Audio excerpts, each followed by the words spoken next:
ਇਹ ਗੱਲ ਟੀਮ ਨੇ ਸਾਬਿਤ ਕਰ ਦਿੱਤੀ ਦੁਨੀਆ ਦੀ ਨੇ ਕਿ ਇਹ ਵਾਇਰਸ ਨਿਕਲਿਆ ਤੇ ਚੀਨ ਦੇ ਲੈਬ ਦੇ ਵਿੱਚੋਂ ਲੀਕ ਆਊਟ ਹੋਇਆ, ਪਰ ਕੀ ਔਨ ਪਰਪਸ ਜਾਣ ਬੁੱਝ ਕੇ ਕੀਤਾ ਗਿਆ?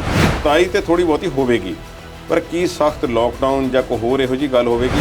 ਅਜੇ ਵੀ ਬਹੁਤ ਸਾਰੇ ਲੋਕ ਉਹ ਨੇ ਜਿਹੜੇ ਕਹਿੰਦੇ ਨੇ ਕਿ ਇਹ ਵਾਇਰਸ ਕੁਝ ਨਹੀਂ ਸੀ, ਇਹ ਤੇ ਇਲੈਕਸ਼ਨਾਂ ਦਾ ਰੌਲਾ।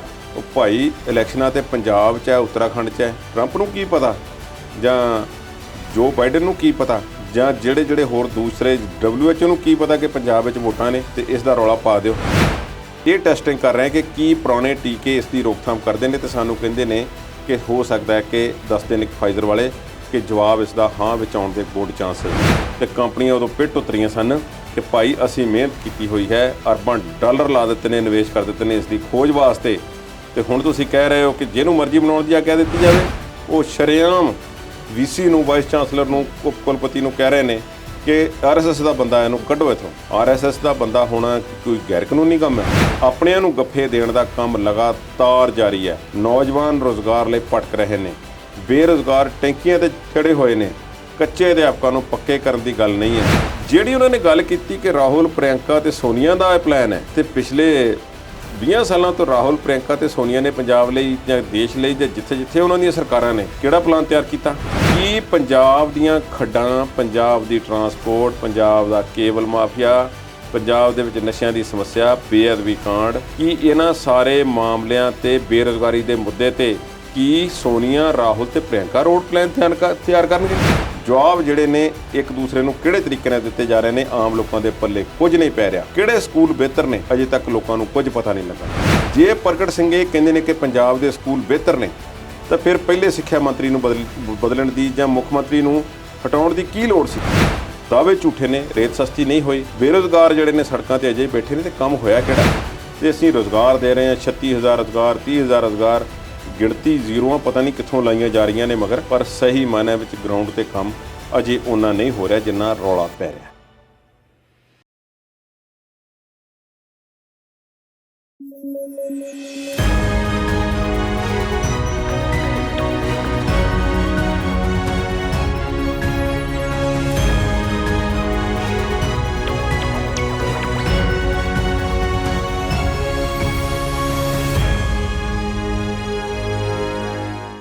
ਸਤਿ ਸ਼੍ਰੀ ਅਕਾਲ। ਪੰਜਾਬੀ ਨੈਸ਼ਨਲ ਟੀਵੀ ਦੇਖ ਰਹੇ ਦਰਸ਼ਕਾਂ ਦਾ ਸਵਾਗਤ। ਮੈਂ ਹਾਂ ਤੁਹਾਡੇ ਨਾਲ ਸਵਲੀਨ ਕੌਰ ਜੱਸੜ ਤੇ ਪ੍ਰੋਗਰਾਮ ਹੈ ਜੀ ਵਿਚਾਰ ਚਰਚਾ। ਅੱਜ ਦੇ ਪ੍ਰੋਗਰਾਮ ਦੇ ਵਿੱਚ ਗੱਲ ਕਰਾਂਗੇ ਕੋਵਿਡ ਦੇ ਨਵੇਂ ਵੇਰੀਐਂਟ ਓਮਿਕਰੋਨ ਦੀ। ਭਾਰਤ ਨੇ ਇਸ ਤੋਂ ਬਚਣ ਲਈ ਕਿਹੜੇ-ਕਿਹੜੇ ਹੱਥਕੰਡੇ ਵਰਤੇ ਨੇ। ਗੱਲ ਕੈਪਟਨ ਦੇ ਚਹੇਤਿਆਂ ਨੂੰ ਕੁਰਸੀ ਤੋਂ ਲਾ ਕੇ ਸਿੱਧੂ ਅਤੇ ਚੰਨੀ ਦੇ ਆਪਣਿਆਂ ਨੂੰ ਲਾਉਣ ਦੀ ਵੀ ਕਰਾਂਗੇ ਤੇ ਸਿੱਧੂ ਦੇ ਨਵੇਂ ਪੈਂਤੜੇ ਦੀ ਵੀ ਗੱਲ ਕਰਾਂਗੇ। ਸਟੂਡੀਓ 'ਚ ਮੇਰੇ ਨਾਲ ਇਸ ਵੇਲੇ ਮੌਜੂਦ ਨੇ ਸਰਦਾਰ ਕੁਲਦੀਪ ਸਿੰਘ ਹੀਰ ਜੀ। ਸਤਿ ਸ਼੍ਰੀ ਅਕਾਲ ਕੁਲਦੀਪ ਜੀ, ਸਵਾਗਤ ਕਰਦੇ ਹਾਂ ਜੀ। ਸਤਿ ਸ਼੍ਰੀ ਅਕਾਲ ਕੁਲਦੀਪ ਜੀ। ਪ੍ਰੋਗਰਾਮ ਦੀ ਸ਼ੁਰੂਆਤ ਓਮਿਕਰੋਨ ਤੋਂ ਹੀ ਕਰਦੇ ਹਾਂ। 200 ਤੋਂ ਵੱਧ ਮਰੀਜ਼ ਨੇ ਪੂਰੇ ਮੁਲਕ 'ਚ ਤੇ 14 ਦੇਸ਼ਾਂ ਦੇ ਵਿੱਚ ਜਿਹੜਾ ਵੇਰੀਐਂਟ ਹੈ ਦਸਤਕ ਦੇ ਚੁੱਕਾ ਆ। ਆਉਣ ਵਾਲੇ ਸਮੇਂ 'ਚ ਕਿੱਦਾਂ ਦੇ ਹਾਲਾਤ ਬਣ ਸਕਦੇ ਨੇ ਇਸ ਵੇਰੀਐਂਟ ਕਰਕੇ? ਕੀ ਪਹਿਲਾਂ ਵਾਂਗੂ ਮੁਲਕ ਸਾਰੇ ਤਬਾਹੀ ਦੀ ਕਤਾਰ ਤੇ ਤਾਂ ਨਹੀਂ ਖੜੇ ਹੋ ਜਾਣਗੇ? ਇਸ ਤਰ੍ਹਾਂ ਦਾ ਅਜੇ ਕੋਈ ਸੰਕੇਤ ਨਹੀਂ। ਪਹਿਲਾਂ ਮੈਂ ਦੱਸ ਦੇਵਾਂ ਕਿ ਇਹ ਓਮਿਕਰੋਨ ਹੈ ਕੀ ਤੇ ਇਸ ਦਾ ਨਾਮ ਓਮਿਕਰੋਨ ਕਿਵੇਂ ਪੈ ਗਿਆ ਜੀ। ਜਿਹੜੇ ਹੁਣ ਤੱਕ ਵੇਰੀਐਂਟ ਆਏ ਨੇ ਉਹਨਾਂ ਦੇ ਨਾਮ ਅਲਫਾ, ਬੀਟਾ, ਡੈਲਟਾ, ਅਲਫਾ, ਬੀਟਾ, ਗਾਮਾ, ਡੈਲਟਾ, ਡੈਲਟਾ ਪਲੱਸ ਤੇ ਇਹ ਓਮਿਕਰੋਨ। ਇਹ ਗ੍ਰੀਕ ਭਾਸ਼ਾ ਹੈ, ਜਿਹੜੀ ਗ੍ਰੀਕ ਯੂਨਾਨੀ ਭਾਸ਼ਾ, ਉਸ ਦੀ ਅਲਫਾਬੈਟ ਦੇ ਅੱਖਰਾਂ ਦੇ ਹਿਸਾਬ ਨਾਲ ਬਿਮਾਰੀਆਂ ਦੇ ਵੇਰੀਐਂਟ ਜਿਹੜੇ ਨੇ ਕਰੋਨਾ ਦੇ ਰੱਖਣ ਦਾ ਜਿਹੜਾ ਕੰਮ ਹੈ WHO ਨੇ ਕੀਤਾ ਹੋਇਆ ਕਿ ਇਸ ਤਰ੍ਹਾਂ ਉਹਨਾਂ ਦੇ ਨਾਮ ਰੱਖਾਂਗੇ ਜੀ। ਤੇ ਤਕਨੀਕੀ ਨਾਮ ਇਹਨਾਂ ਦੇ ਬਹੁਤ ਜ਼ਿਆਦਾ ਲੰਬੇ ਤੇ ਕਨਫਿਊਜ਼ਿੰਗ ਹੁੰਦੇ ਨੇ, ਆਮ ਲੋਕਾਂ ਨੂੰ ਲੈਣ ਦੇ ਵਿੱਚ ਸਮੱਸਿਆ ਆਉਂਦੀ ਹੈ, ਸਮਝਣ ਦੇ ਵਿੱਚ, ਤੇ ਉਹ ਵਿੱਚ ਕਨਫਿਊਜ਼ਿੰਗ ਹੋਵੇਗਾ ਕੰਮ। ਇਸ ਕਰਕੇ ਇਹ ਨਾਮ ਜਿਹੜੇ ਹਨ ਇਹ ਚੂਜ਼ ਕਰ ਲਏ ਗਏ ਜੀ। ਹੁਣ ਇਸ ਦੇ ਵਿੱਚ 2 ਅੱਖਰ ਕਹਿੰਦੇ ਹੋਰ ਵੀ ਆਉਂਦੇ ਸੀ, ਪਰ ਉਹ ਐਕਸੀਡੈਂਟਲੀ NU ਤੇ ਉਸ ਵਿੱਚ XI ਦਾ ਨਾਮ ਆਉਂਦਾ ਸੀ, ਜਿਹੜਾ ਕਿ ਚੀਨ ਦੇ ਰਾਸ਼ਟਰਪਤੀ ਦੇ ਨਾਮ ਨਾਲ ਵੀ ਮਾੜਾ ਮੋਟਾ ਮੇਲ ਖਾਂਦਾ ਸੀ। ਇਸ ਕਰਕੇ ਉਹਨਾਂ ਨੂੰ ਛੱਡ ਦਿੱਤਾ ਗਿਆ ਤਾਂ ਕਿ ਕਿਤੇ ਉਹ ਗੁੱਸਾ ਨਾ ਕਰ ਜਾਣ ਜਾਂ ਮਾਈਂਡ ਕਰਨ ਕਿ ਸਾਡੇ ਨਾਲ ਜੋੜ ਦਿੱਤਾ ਗਿਆ। ਉਹਨਾਂ ਅੱਖਰਾਂ ਨੂੰ ਛੱਡ ਕੇ ਅਗਲੀ ਗੱਲ ਜਿਹੜੀ ਹੈ ਉਹ ਓਮਿਕਰੋਨ 'ਤੇ ਲੈ ਆਂਦੀ ਗਈ ਹੈ। ਹੁਣ ਗੱਲ ਕਰਦੇ ਹਾਂ ਕਿ ਅਜਿਹਾ ਕਿਉਂ ਕੀਤਾ ਜਾਂਦਾ ਹੈ। ਉਹ ਇਸ ਕਰਕੇ ਹੈ ਕਿਉਂਕਿ ਕਈ ਵਾਰ ਇਸ ਤੋਂ ਪਹਿਲਾਂ ਅਜਿਹਾ ਹੋਇਆ ਕਿ ਕਈ ਬਿਮਾਰੀਆਂ ਨੂੰ ਦੇਸ਼ ਦੇ ਨਾਲ ਕਿਸੇ ਖਾਸ ਖਿੱਤੇ ਦੇ ਨਾਲ ਰਿਲੇਟ ਕਰਕੇ ਵੇਖਿਆ ਗਿਆ ਜੀ। ਜਿਵੇਂ ਇੱਕ ਸੁਪਰ ਬਗ ਹੈ, ਉਸ ਨੂੰ ਕਦੀ NDM-1 ਵੀ ਆਖਿਆ ਗਿਆ, ਨਿਊ ਦਿੱਲੀ ਮੋਟੈਲਾ 1, ਕਿਉਂਕਿ ਕਹਿੰਦੇ ਨੇ ਕਿ ਭਾਰਤ ਵਿੱਚ ਐਂਟੀਬਾਇਓਟਿਕ ਜ਼ਿਆਦਾ ਯੂਜ਼ ਹੁੰਦੇ ਨੇ ਤੇ ਇੱਕ ਬਗ ਪੈਦਾ ਹੋ ਗਿਆ ਜਿਹੜਾ ਐਂਟੀਬਾਇਓਟਿਕ ਨੂੰ ਰਜਿਸਟ ਕਰਦਾ ਹੈ, ਤੇ ਉਸ ਦਾ ਨਾਮ ਜਦੋਂ ਰੱਖਿਆ ਗਿਆ ਤੇ ਫਿਰ ਭਾਰਤ ਨੇ ਇਤਰਾਜ਼ ਪ੍ਰਗਟ ਕੀਤਾ ਕਿ ਸਾਡੇ ਤੇ ਗੱਲ ਕਿਉਂ ਥੋਪੀ ਜਾ ਰਹੀ ਹੈ ਜੀ। ਭਾਵੇਂ ਜਿਸ ਦਾ origin ਜੋ ਵੀ ਮਰਜ਼ੀ ਹੋਵੇ, ਪਰ ਇਹ ਗੱਲ ਹੋਣੀ ਨਹੀਂ ਚਾਹੀਦੀ। ਜਿਸ ਮੈਗਜ਼ੀਨ ਨੇ ਇਹ ਨਾਮ ਦਿੱਤਾ ਸੀ, ਲੈਂਸਟ ਨੇ, ਉਹਨਾਂ ਨੇ ਬਾਅਦ ਵਿੱਚ ਮੁਆਫੀ ਵੀ ਮੰਗ ਲਈ ਸੀ ਤੇ ਇਸ ਨੂੰ ਹੁਣ ਉਹ ਭਾਰਤ ਦੇ ਨਾਮ ਨਾਲ ਨਹੀਂ ਜੋੜਿਆ ਜਾਂਦਾ ਜੀ। ਤੁਹਾਨੂੰ ਯਾਦ ਹੋਵੇਗਾ, ਅਮਰੀਕਾ ਦੇ ਪਿਛਲੇ ਸਾਬਕਾ ਰਾਸ਼ਟਰਪਤੀ ਇਸ ਨੂੰ ਕਰੋਨਾ ਵਾਇਰਸ ਨਹੀਂ ਚਾਈਨਾ ਵਾਇਰਸ ਕਹਿ ਕੇ ਪੁਕਾਰਦੇ ਸੀ। ਬਿਲਕੁਲ ਬਿਲਕੁਲ ਕਹਿੰਦੇ ਸੀ ਕਿ ਜਾਂਚ ਹੋਣੀ ਚਾਹੀਦੀ ਆ, ਕਿਸ ਤਰ੍ਹਾਂ ਨਿਕਲਿਆ, ਕਿਵੇਂ ਨਿਕਲਿਆ। ਇਹ ਗੱਲ ਟੀਮ ਨੇ ਸਾਬਤ ਕਰ ਦਿੱਤੀ ਦੁਨੀਆ ਦੀ ਨੇ ਕਿ ਇਹ ਵਾਇਰਸ ਨਿਕਲਿਆ ਤੇ ਚੀਨ ਦੇ ਲੈਬ ਦੇ ਵਿੱਚੋਂ ਲੀਕ ਆਊਟ ਹੋਇਆ, ਪਰ ਕੀ ਔਨ ਪਰਪਸ ਜਾਣ ਬੁੱਝ ਕੇ ਕੀਤਾ ਗਿਆ। ਵੁਹਾਨ ਜੋ ਸਮੁੰਦਰੀ ਜੀਵਾਂ ਦੀ ਸਭ ਤੋਂ ਵੱਡੀ ਮੰਡੀ ਹੈ ਦੁਨੀਆ ਦੇ ਵਿੱਚ, ਜੀ। ਚੀਨ ਦਾ ਸ਼ਹਿਰ, ਉੱਥੇ ਹੀ ਇਹ ਲੈਬ ਹੈ, ਉੱਥੋਂ ਇਹ ਵਾਇਰਸ ਨਿਕਲਿਆ, ਪਰ ਕੀ ਜਾਣ ਬੁੱਝ ਕੇ ਛੱਡਿਆ ਗਿਆ। ਪਰ ਇੱਥੇ ਆ ਕੇ WHO ਦੀ ਟੀਮ ਰੁਕ ਗਈ, ਉਹਨਾਂ ਨੂੰ ਕੋਈ ਸਬੂਤ ਨਹੀਂ ਮਿਲਿਆ ਜਿੱਥੋਂ ਇਹ ਸਾਬਤ ਹੋਵੇ ਕਿ ਚੀਨ ਨੇ ਜਾਣ ਬੁੱਝ ਕੇ ਵਾਇਰਸ ਪੈਦਾ ਕੀਤਾ ਦੁਨੀਆ ਵਿੱਚ ਥਰਥੱਲੀ ਮਚਾਉਣ ਲਈ। ਜੀ। ਹੁਣ ਇਹ ਵਾਇਰਸ ਤੇ ਆ ਗਿਆ, ਪਰ ਇਹ ਆਇਆ ਕਿੱਥੇ ਆ ਤੇ ਕਿਸ ਤਰ੍ਹਾਂ ਦਾ ਹੈ, ਇਹਦੇ ਬਾਰੇ ਜਿਹੜੀ ਜਾਣਕਾਰੀ ਹੁਣ ਤੱਕ ਆਈ ਆ ਉਹੀ ਸਾਂਝੀ ਕਰਨ ਦਾ ਯਤਨ ਕਰਾਂਗੇ। ਜੀ। ਇਸ ਨੂੰ ਛੇਤੀ ਮਿਊਟੇਟ ਹੋਣ ਵਾਲਾ ਤੇ ਲਾਗ ਇਸ ਦੀ ਛੇਤੀ ਫੈਲਣ ਵਾਲੀ ਦੱਸਿਆ ਜਾਂਦਾ ਹੈ, ਪਰ ਇਹ ਅਫਰੀਕਾ ਦੇ ਵਿੱਚ ਇਸ ਦਾ origin ਹੋਇਆ ਦੱਸਿਆ ਜਾਂਦਾ ਹੈ। ਹੁਣ ਅਫਰੀਕਾ ਉਹੀ ਖਿੱਤਾ ਹੈ ਕਿ ਜਿੱਥੇ ਇਹ ਕਿਹਾ ਗਿਆ ਬੜੇ ਲੰਬੇ ਸਮੇਂ ਤੋਂ, ਪਿਛਲੇ ਕੁਝ ਮਹੀਨਿਆਂ ਤੋਂ, ਕਿ ਟੀਕੇ ਭਾਈ ਉੱਥੇ ਪਹੁੰਚਾਓ। ਗਰੀਬ ਜਨਤਾ ਹੈ, ਅੰਡਰ ਡਿਵੈਲਪਡ ਕੰਟਰੀ ਬਹੁਤ ਨੇ, ਉੱਥੇ ਉਹਨਾਂ ਕੋਲ ਸਾਧਨ ਖਰੀਦਣ ਦੇ ਵੀ ਨਹੀਂ। ਅਮੀਰ ਦੇਸ਼ਾਂ ਨੇ ਤੇ ਆਪਣਾ ਇੰਤਜ਼ਾਮ ਕਰ ਲਿਆ, ਜੀ। ਆਪਣੀਆਂ ਲੈਬਸ ਵੀ ਬਣਾ ਲਈਆਂ, ਕੰਪਨੀਆਂ ਨੇ ਧੜਾ ਧੜ ਟੀਕੇ ਜਿਹੜੇ ਸੀ ਮਾਰਕੀਟ ਵਿੱਚ ਸੁੱਟ ਦਿੱਤੇ, ਸਰਕਾਰਾਂ ਨੇ ਲਾ ਦਿੱਤੇ, ਪਰ ਉਹਨਾਂ ਦਾ ਕੌਣ ਬੇਲੀ ਵਾਰਸ ਹੈ। ਉੱਥੇ ਟੀਕੇ ਜਿਸ ਰਫ਼ਤਾਰ ਨਾਲ ਜਾਣੇ ਚਾਹੀਦੇ ਸੀ ਉਸ ਰਫ਼ਤਾਰ ਨਾਲ ਗਏ ਨਹੀਂ। ਦੁਨੀਆ ਨੂੰ ਇਹ ਗੱਲ ਪਹਿਲਾਂ ਚੇਤਾਰੀ ਗਈ ਸੀ ਕਿ ਤੁਸੀਂ ਇਸ ਵਾਇਰਸ ਦਾ ਖਾਤਮਾ ਕਰਨਾ ਚਾਹੁੰਦੇ ਹੋ ਜਾਂ ਇਸ 'ਤੇ ਕਾਬੂ ਪਾਉਣਾ ਚਾਹੁੰਦੇ ਹੋ ਚੰਗੀ ਤਰ੍ਹਾਂ, ਜੀ। ਤੇ ਫਿਰ ਤੁਹਾਨੂੰ ਅਫਰੀਕਾ ਦਾ ਖਿਆਲ ਰੱਖਣਾ ਪਏਗਾ, ਅਫਰੀਕਨ ਕੰਟਰੀਜ਼ ਦਾ। ਹੁਣ ਇਸ ਦੇ ਵਿੱਚ ਦੱਖਣੀ ਅਫਰੀਕਾ ਦੇ ਨਾਲ ਥੋੜ੍ਹਾ ਜਿਹਾ ਅਸੀਂ ਕਨਫਿਊਜ਼ ਕਰ ਜਾਂਦੇ, ਭਾਵੇਂ ਕੇਸ ਉੱਥੋਂ ਆ ਰਹੇ ਨੇ।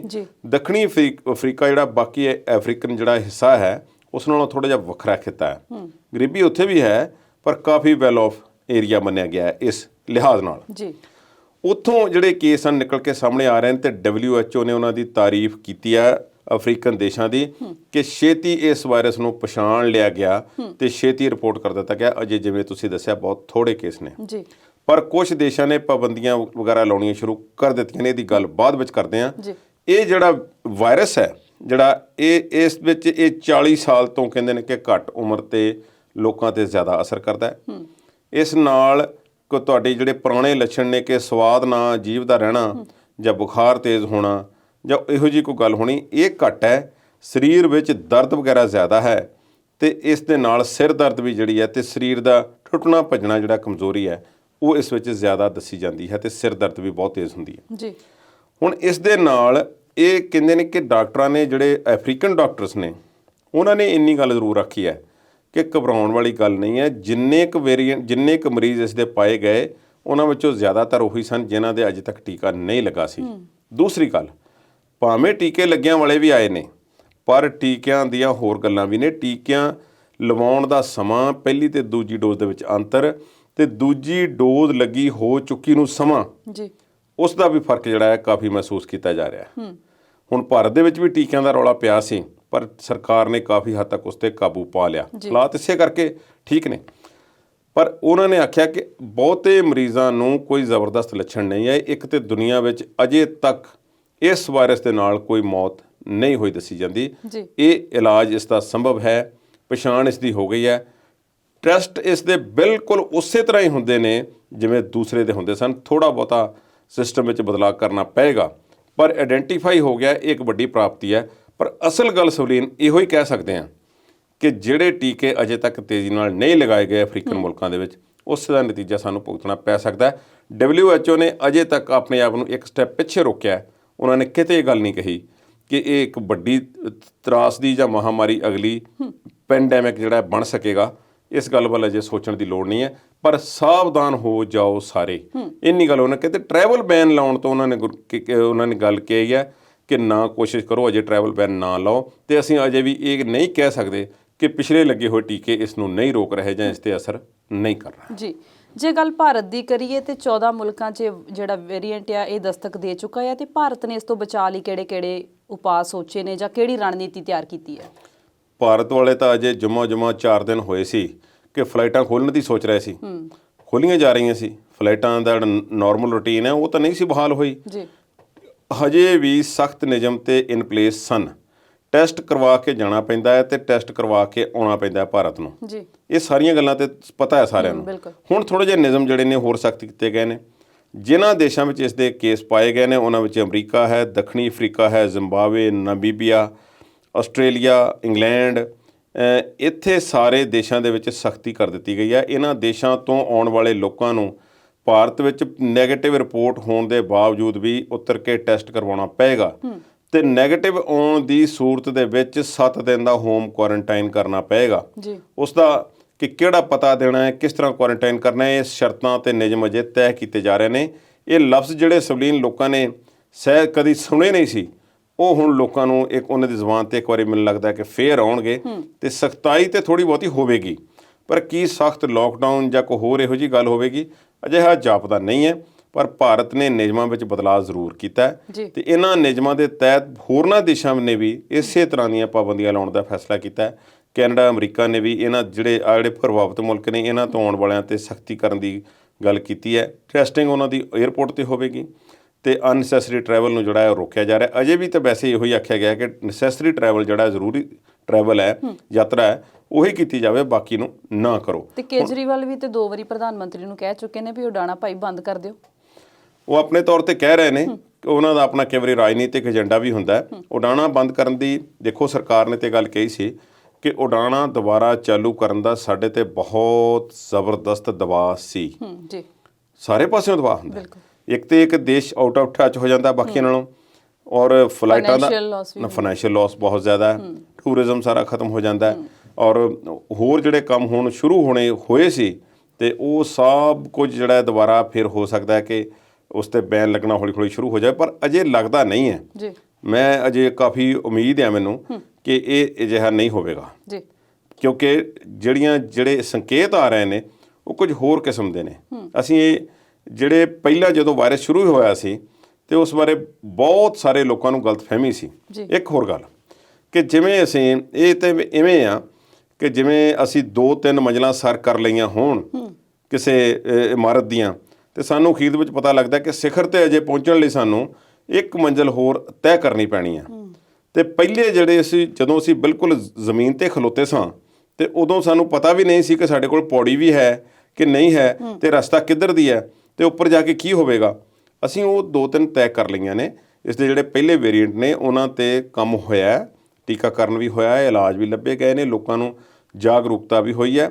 ਮਾਸਕ ਬੈਨ ਜਿਹੜਾ ਹੈ ਯੂਰਪ ਦੇ ਵਿੱਚ ਲਗਾ ਦਿੱਤਾ ਗਿਆ ਫਿਰ ਕਈ ਜਗ੍ਹਾ ਤੇ।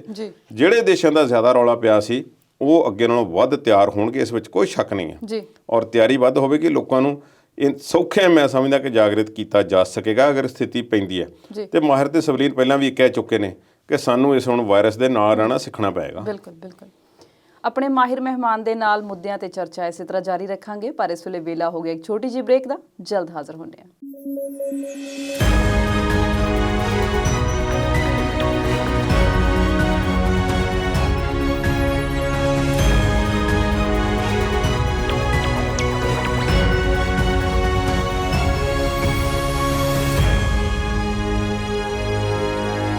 ਬ੍ਰੇਕ ਤੋਂ ਬਾਅਦ ਵਿਚਾਰ ਚਰਚਾ ਦੇਖ ਰਹੇ ਦਰਸ਼ਕਾਂ ਦਾ ਸਵਾਗਤ ਕਰਦੇ ਹਾਂ। ਕੁਲਦੀਪ ਜੀ, ਗੱਲ ਕਰ ਰਹੇ ਸੀ ਅਸੀਂ ਓਮਿਕਰੋਨ ਦੀ। ਜੇ ਇਸ ਨਵੇਂ ਵਾਇਰਸ ਦੇ ਰੌਲੇ ਦਾ ਕੋਈ ਦੂਸਰਾ ਪੱਖ ਦੇਖਣਾ ਹੋਵੇ ਤੇ ਉਹ ਕੀ ਹੈ? ਇਸ ਦਾ ਵਪਾਰਕ ਪੱਖ ਦੇਖਣ ਦੀ ਕੋਸ਼ਿਸ਼ ਕਰਦੇ ਹਾਂ ਜੀ। ਅਜੇ ਵੀ ਬਹੁਤ ਸਾਰੇ ਲੋਕ ਉਹ ਨੇ ਜਿਹੜੇ ਕਹਿੰਦੇ ਨੇ ਕਿ ਇਹ ਵਾਇਰਸ ਕੁਝ ਨਹੀਂ ਸੀ, ਇਹ ਤੇ ਇਲੈਕਸ਼ਨਾਂ ਦਾ ਰੌਲਾ ਹੈ। ਅੱਜ ਵੀ ਕਿਸੇ ਨਾਲ ਗੱਲ ਕਰੋ ਤੇ ਉਹ ਕਹਿੰਦੇ ਨੇ ਕਈ ਵਿਅਕਤੀ ਉਹ ਹੋਣਾ ਹੀ ਹੈ ਜੀ, ਕੁਛ ਇਲੈਕਸ਼ਨਾਂ ਆ ਰਹੀਆਂ। ਬਿਲਕੁਲ। ਉਹ ਭਾਈ ਇਲੈਕਸ਼ਨਾਂ ਤੇ ਪੰਜਾਬ 'ਚ ਹੈ, ਉੱਤਰਾਖੰਡ 'ਚ ਹੈ, ਯੂਪੀ 'ਚ ਹੈ, ਗੋਆ 'ਚ ਹੈ। ਇਹ ਤਾਂ ਪੂਰੀ ਦੁਨੀਆ 'ਚ ਆਇਆ ਹੋਇਆ। ਪੂਰੀ ਦੁਨੀਆ 'ਚ ਆਇਆ ਹੋਇਆ।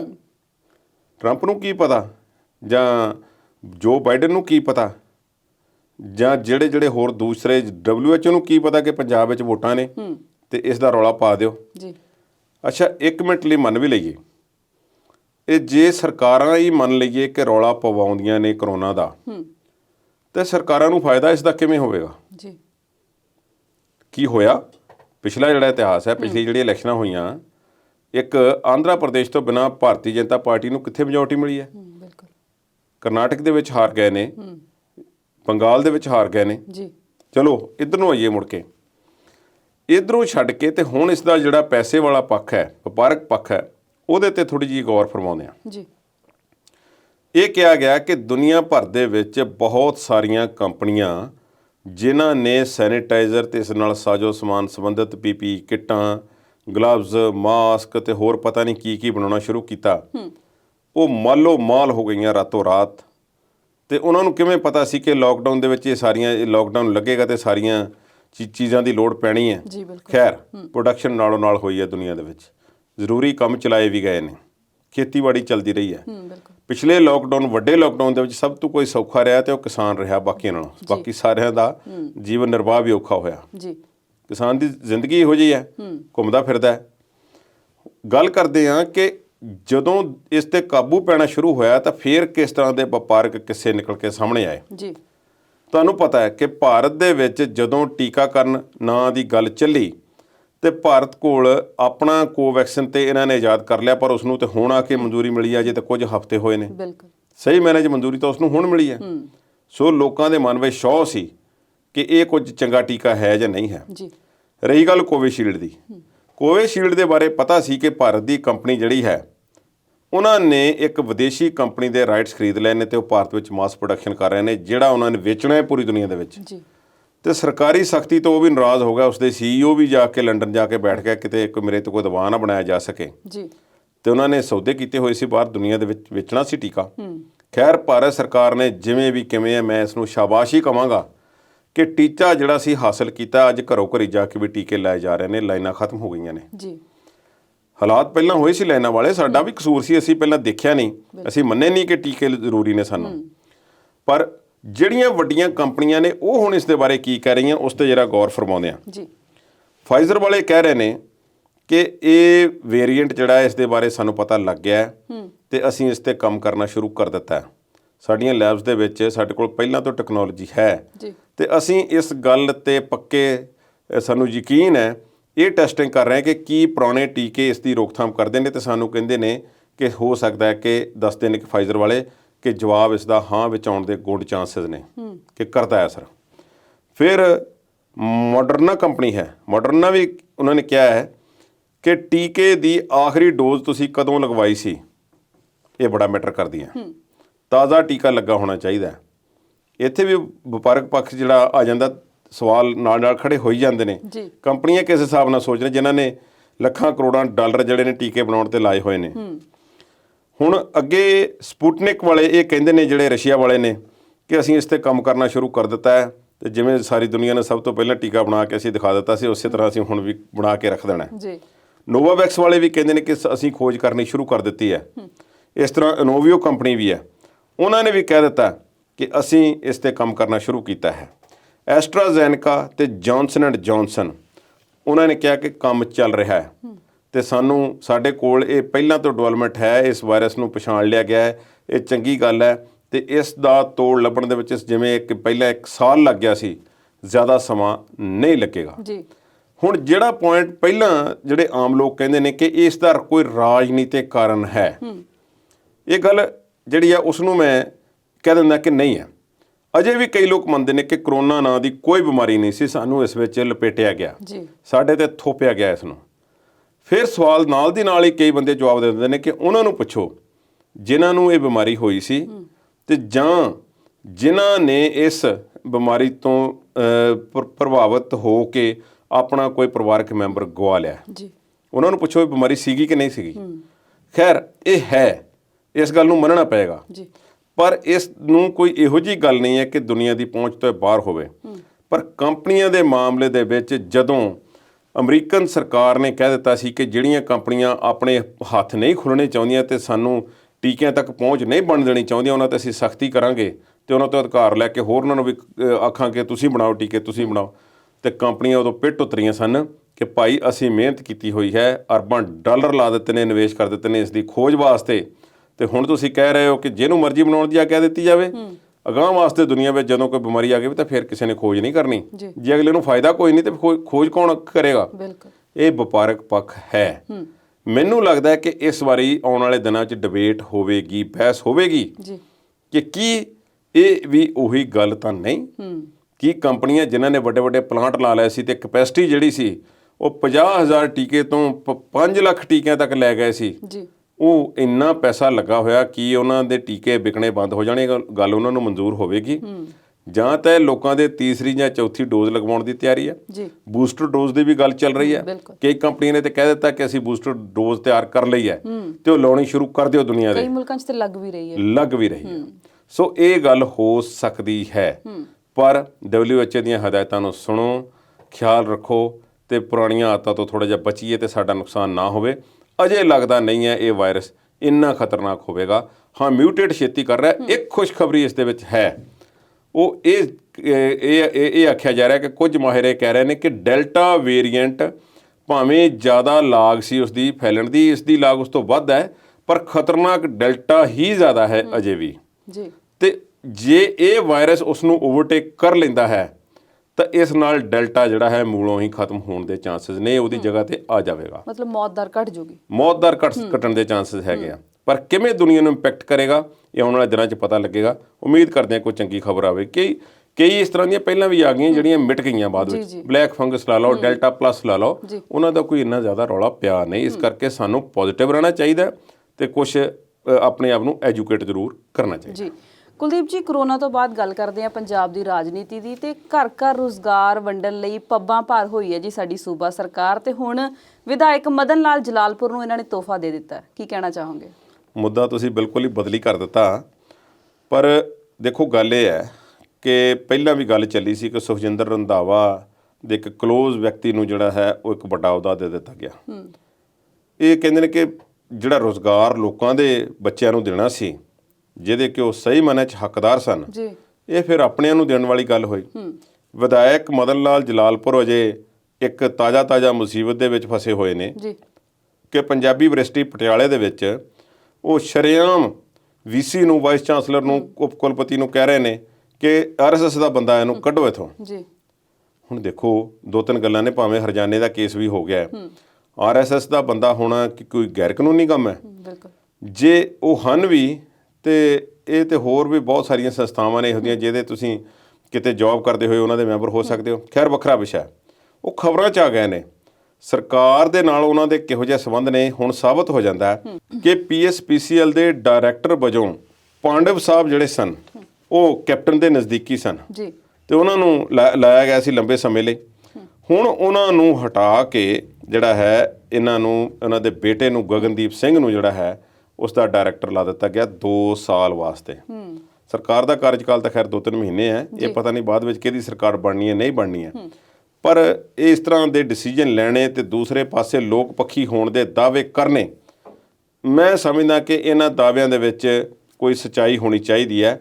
ਜੇ ਇਸ ਤਰ੍ਹਾਂ ਵੱਡੀਆਂ ਪੋਸਟਾਂ ਜਿਹੜੀਆਂ ਕਿ ਇਨਫਲੂਐਂਸ਼ੀਅਲ ਪੋਸਟਾਂ ਹੋਣ, ਜਿਸ ਦੇ ਨਾਲ ਬਹੁਤ ਵੱਡੇ ਡਿਸੀਜਨ ਜਿਹੜੇ ਨੇ ਲਏ ਜਾ ਸਕਦੇ ਨੇ, ਤਾਂ ਫਿਰ ਸਰਕਾਰ ਨੂੰ ਸੋਚਣਾ ਪਏਗਾ, ਆਪਣੇ ਅੰਦਰ ਝਾਤੀ ਮਾਰਨੀ ਪਏਗੀ। ਅਜੇ ਕੁਝ ਦਿਨ ਪਹਿਲਾਂ ਦੀ ਗੱਲ ਹੈ ਕਿ ਵਿਧਾਇਕ ਇੱਕ ਹਨ ਪੰਜਾਬ ਦੇ, ਉਹਨਾਂ ਦੀ ਬੜੀ ਵੀਡੀਓ ਮਸ਼ਹੂਰ ਹੋਈ ਸੀ ਕਿ ਕੈਪਟਨ ਅਮਰਿੰਦਰ ਸਿੰਘ ਨੇ ਕੁਝ ਨਹੀਂ ਕੀਤਾ, ਸੁੱਤੀ ਰਹੀ ਸਰਕਾਰ, ਤੇ ਹੁਣ ਸਿੱਧੂ ਸਾਹਿਬ ਆ ਗਏ ਨੇ, ਫੱਟੇ ਚੁੱਕ ਦੇਵਾਂਗੇ। ਉਹਨਾਂ ਦੇ ਖਿਲਾਫ ਮੁਜ਼ਾਹਰਾ ਹੋਇਆ ਸੀ ਕਿ ਉਹਨਾਂ ਦੇ ਮਾਈਨਿੰਗ ਜਿਹੜੇ ਨੇ, ਉਹ ਕਈ ਸਾਈਟਸ ਜਿਹੜੀਆਂ ਨੇ ਚੱਲਦੀਆਂ ਨੇ, ਉਹ ਰੋਕੀਆਂ ਜਾਣ। ਇਸ ਤਰ੍ਹਾਂ ਦੇ ਇਲਜ਼ਾਮ ਲੱਗਣੇ ਬੰਦ ਨਹੀਂ ਹੋਏ। ਆਪਣਿਆਂ ਨੂੰ ਗੱਫੇ ਦੇਣ ਦਾ ਕੰਮ ਲਗਾਤਾਰ ਜਾਰੀ ਹੈ। ਨੌਜਵਾਨ ਰੁਜ਼ਗਾਰ ਲਈ ਭਟਕ ਰਹੇ ਨੇ, ਬੇਰੁਜ਼ਗਾਰ ਟੈਂਕੀਆਂ ਤੇ ਚੜੇ ਹੋਏ ਨੇ। ਕੱਚੇ ਅਧਿਆਪਕਾਂ ਨੂੰ ਪੱਕੇ ਕਰਨ ਦੀ ਗੱਲ ਨਹੀਂ ਹੈ। ਅਧਿਆਪਕਾਂ ਨਾਲ ਮੀਟਿੰਗ ਰੱਖੀ ਜਾਂਦੀ ਹੈ ਤੇ ਮੀਟਿੰਗ ਦੇ ਵਿੱਚ ਸਰਕਾਰ ਉਸ ਤੋਂ ਭੱਜ ਜਾਂਦੀ ਹੈ। ਬਹਿਸ ਲਈ ਸਰਕਾਰ ਤਿਆਰ ਨਹੀਂ ਹੁੰਦੀ। ਲੋਕਾਂ ਤੱਕ ਗੱਲਬਾਤ ਦਾ ਰੌਲਾ ਵਧੇਰੇ ਪਹੁੰਚਾਇਆ ਜਾ ਰਿਹਾ ਹੈ ਕਿ ਘਰ ਵਿੱਚ ਚੱਲੀ ਗੱਲ, ਚੰਨੀ ਕਰਦਾ ਮਸਲੇ ਹੱਲ, ਪੰਜਾਬ ਸਰਕਾਰ ਕਰਦਾ ਹੀ ਮਸਲੇ ਹੱਲ। ਚੰਨੀ ਦਾ ਨਾਮ ਹੁਣ ਹਟਾਉਣਾ ਸ਼ੁਰੂ ਕਰ ਦਿੱਤਾ ਗਿਆ ਨਵੇਂ ਇਸ਼ਤਿਹਾਰਾਂ 'ਚੋਂ। ਹਾਂਜੀ, ਹੁਣ ਉੱਥੇ ਚੰਨੀ ਨਹੀਂ, ਬ੍ਰਾਂਡ ਚੰਨੀ ਨੂੰ ਜਿੰਨਾ ਮਸ਼ਹੂਰ ਕਰਨਾ ਸੀ ਕਰ ਲਿਆ। ਫੋਟੋ ਉਹਨਾਂ ਦੀ ਹੈ ਪਰ ਪੰਜਾਬ ਸਰਕਾਰ ਕਰ ਦਿੱਤੀ ਕਿ ਪੰਜਾਬ ਸਰਕਾਰ ਕਰਦੀ ਮਸਲੇ ਹੱਲ। ਤੇ ਪੰਜਾਬ ਦੀ ਆਵਾਮ ਵੀ ਤੇ ਹੁਣ ਚਰਨਜੀਤ ਨੂੰ ਐਲਾਨਜੀਤ ਕਹਿਣ ਲੱਗ ਗਈ ਹੈ। ਬਿਲਕੁਲ ਜੀ, ਬਹੁਤ ਕੁਝ ਆਵੇਗਾ, ਅਸੀਂ ਨਹੀਂ ਕੁਝ ਵੀ ਕਹਿਣਾ ਆਪਣੇ ਵੱਲੋਂ। ਤੇ ਪਰ ਇਹ ਗੱਲ ਮੈਂ ਸਮਝਦਾ ਕਿ ਸਰਕਾਰ ਨੂੰ ਟਰਾਂਸਪੇਰੈਂਸੀ ਲਿਆਉਣ ਦੀ ਲੋੜ ਹੈ ਇਸ ਮਾਮਲੇ ਦੇ ਵਿੱਚ, ਉਹ ਜਿਹੜੀ ਕਿ ਹੈ ਨਹੀਂ ਹੈ। ਤੇ ਇਸ ਤਰ੍ਹਾਂ ਦੀਆਂ ਪੋਸਟਾਂ ਇਲੈਕਸ਼ਨ ਦੇ ਲਾਗੇ ਆ ਕੇ ਆਪਣੇ ਨੂੰ ਖੁਸ਼ ਕਰਨ ਵਾਸਤੇ ਕ੍ਰੀਏਟ ਕਰਨੀਆਂ ਤੇ ਉਹਨਾਂ ਵਿੱਚੋਂ ਉਹਨਾਂ ਤੇ ਲੋਕਾਂ ਨੂੰ ਐਡਜਸਟ ਕਰਨਾ, ਤੇ ਜਦ ਕਿ ਮੁੱਦੇ ਅਜੇ ਹੋਰ 500 ਮੁੱਦੇ ਖਲੋਤੇ ਹੋਣ ਪੰਜਾਬ ਦੇ ਅੱਗੇ, ਚੰਗੀ ਗੱਲ ਨਹੀਂ ਜੀ। ਪੰਜਾਬ ਦੀ ਰਾਜਨੀਤੀ ਦੀ ਗੱਲ ਇਸੇ ਤਰ੍ਹਾਂ ਜਾਰੀ ਰੱਖਾਂਗੇ, ਪਰ ਇਸ ਵੇਲੇ ਵੇਲਾ ਹੋ ਗਿਆ ਇੱਕ ਛੋਟੇ ਜਿਹੇ ਵਕਫੇ ਦਾ। ਜਲਦ ਹਾਜ਼ਰ ਹੁੰਦੇ ਹਾਂ।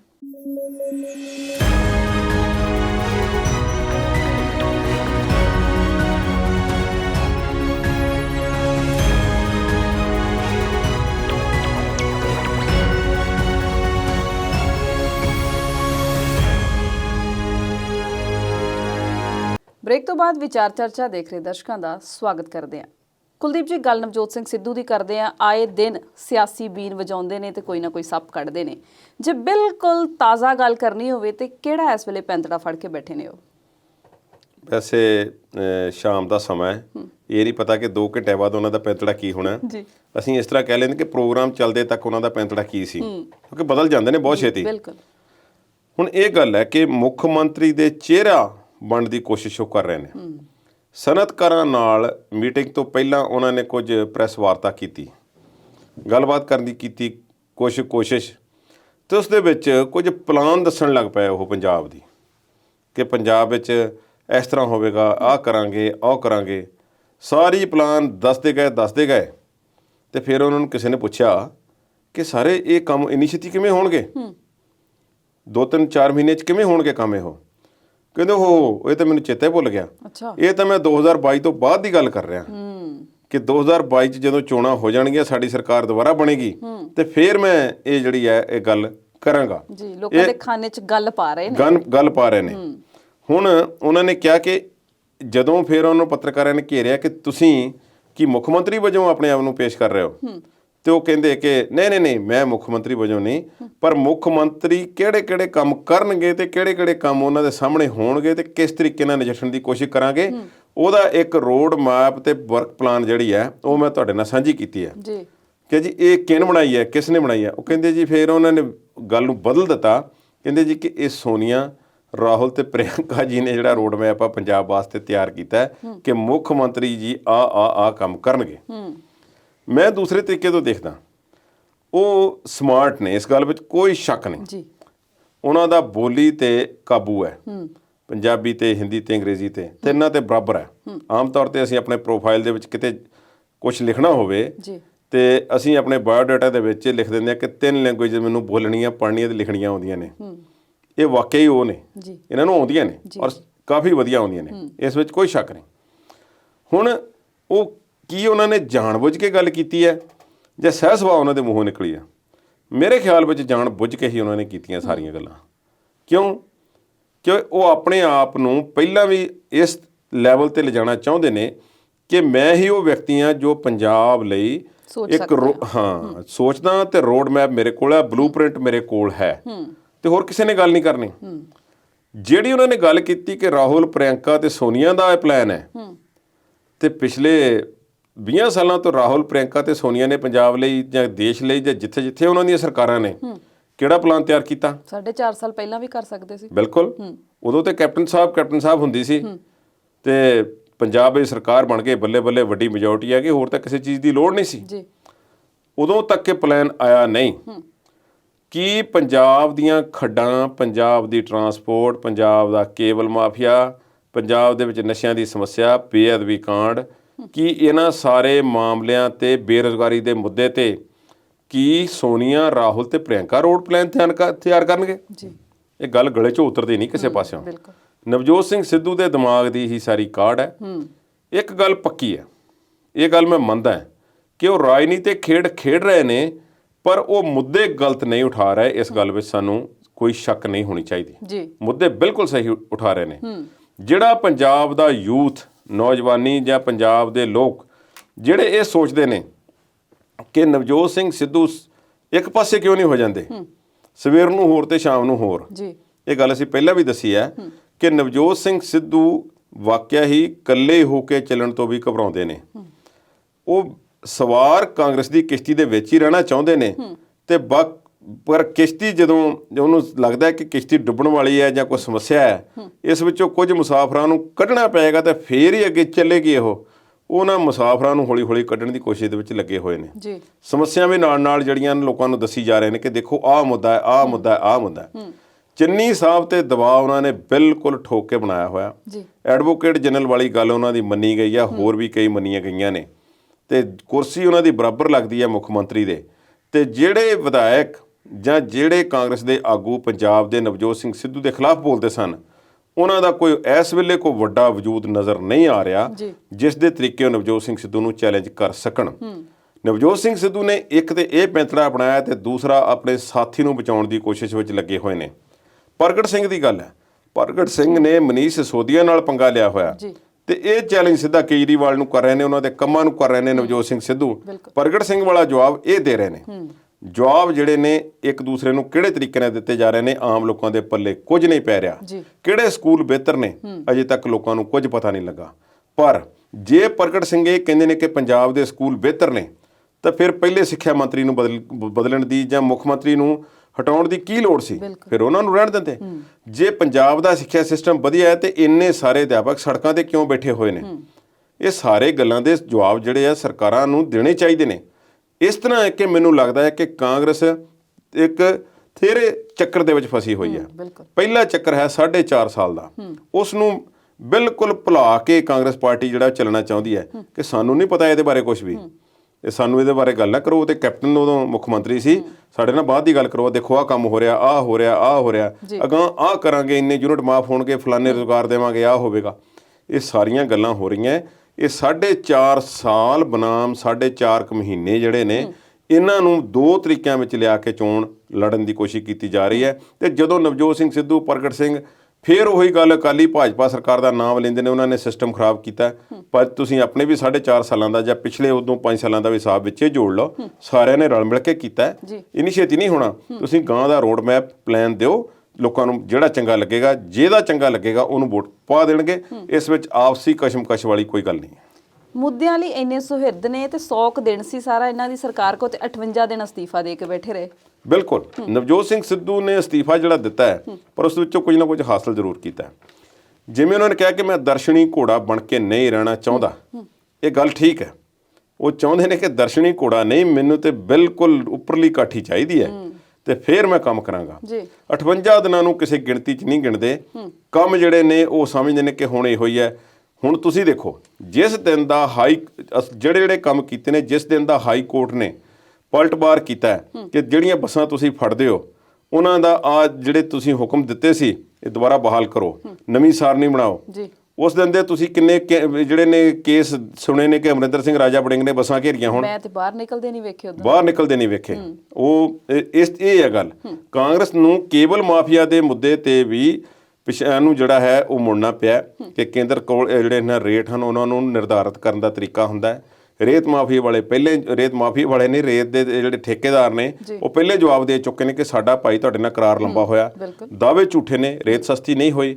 ਬੇਰੁਜ਼ਗਾਰ ਜਿਹੜੇ ਨੇ ਸੜਕਾਂ ਤੇ ਅਜੇ ਬੈਠੇ ਨੇ ਤੇ ਕੰਮ ਹੋਇਆ ਕਿਹੜਾ? ਇਹ 4 ਸੜਕਾਂ ਬਣਾਉਣ ਨਾਲ ਕੰਮ ਨਹੀਂ ਹੋਣਾ। ਇਹਨਾਂ ਨੂੰ ਲੰਬਾ ਸੋਚਣਾ ਪਏਗਾ, ਕੰਮ ਕਰਨੇ ਹੀ ਪੈਣਗੇ। ਕੁਲਦੀਪ ਜੀ, ਵੈਸੇ ਤੇ ਸਾਡਾ ਮੁਲਕ ਵਿਵਾਦਾਂ ਦਾ ਮੁਲਕ ਹੈ, ਕੋਈ ਨਾ ਕੋਈ ਵਿਵਾਦ ਹੁੰਦਾ ਹੀ ਰਹਿੰਦਾ ਹੈ। ਪਰ ਹੁਣ ਜਿਹੜਾ ਪੁਲਿਸ ਭਰਤੀ ਨੂੰ ਲੈ ਕੇ ਅਜੀਬੋ-ਗਰੀਬ ਵਿਵਾਦ ਹੋਇਆ ਹੈ, ਉਹ ਕੀ ਹੈ? ਭਰਤੀਆਂ ਨੂੰ ਲੈ ਕੇ ਜਿੰਨੇ ਵਿਵਾਦ ਕਾਂਗਰਸ ਸਰਕਾਰ ਵੇਲੇ ਹੋਏ ਨੇ, ਇਹਨਾਂ ਨੂੰ ਸਪਸ਼ਟੀਕਰਨ ਦੇਣਾ ਪਏਗਾ ਆਉਣ ਵਾਲੇ ਸਮੇਂ 'ਚ। ਪਟਵਾਰੀਆਂ ਦੀ ਭਰਤੀ ਲਾ ਲਓ, ਇਹ ਕਾਂਸਟੇਬਲ ਪੁਲਿਸ ਦੇ ਭਰਤੀ ਕਰਨੇ ਸੀ। 4480 ਅਸਾਮੀਆਂ ਦੱਸੀਆਂ ਗਈਆਂ, ਜਿਸ ਵਾਸਤੇ 25650 ਵਿਦਿਆਰਥੀਆਂ ਦੀ ਜਾਂ ਪ੍ਰਤੀਯੋਗੀਆਂ ਦੀ ਸੂਚੀ ਇੱਕ ਜਿਹੜੀ ਹੈ ਜਾਰੀ ਕੀਤੀ ਗਈ। ਉਸ ਸੂਚੀ ਨੂੰ ਲੈ ਕੇ ਵਿਵਾਦ ਹੈ।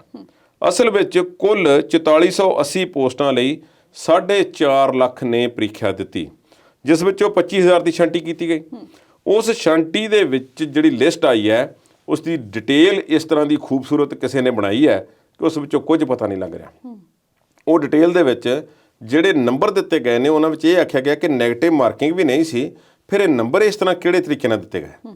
ਉਹ ਨੈਗੇਟਿਵ ਮਾਰਕਿੰਗ ਦੇ ਨਾਲ ਉਸ ਸੂਚੀ ਤੋਂ ਨਾਖੁਸ਼ ਨੇ, ਬਹੁਤ ਸਾਰੇ ਵਿਦਿਆਰਥੀ ਉਸ ਸੂਚੀ ਤੋਂ ਬਾਹਰ ਰਹਿ ਗਏ ਨੇ।